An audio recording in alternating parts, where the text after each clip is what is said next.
ఏ దేశానికైనా గొప్ప నాయకులు అవసరం ఉంటుంది.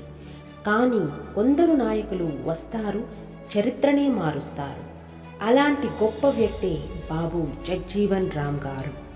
1908 ఏప్రిల్ 5న బీహార్ రాష్ట్రంలో ఒక చిన్న గ్రామంలో జన్మించిన జగ్జీవన్ రామ్ చిన్ననాటి నుంచి జాతి వివక్ష ఎదుర్కొన్నారు. స్కూల్లో నీటి గిన్నె వేరుగా పెట్టారు. కానీ అతని ఆశయాలు మాత్రం ఒకటే: సమానత్వం, స్వాతంత్రం, గౌరవం. విద్య కోసం బెనారస్ తర్వాత కలకత్తా వరకు వెళ్ళారు. కళాశాల రోజుల నుంచి అణగారిన వర్గాల హక్కుల కోసం ఉద్యమించారు.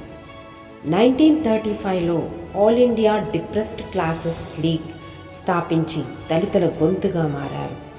స్వాతంత్ర పోరాటంలో కూడా ముందుండి పోరాడారు. 1942లో క్విట్ ఇండియా ఉద్యమంలో పాల్గొని జైలుకి వెళ్ళారు.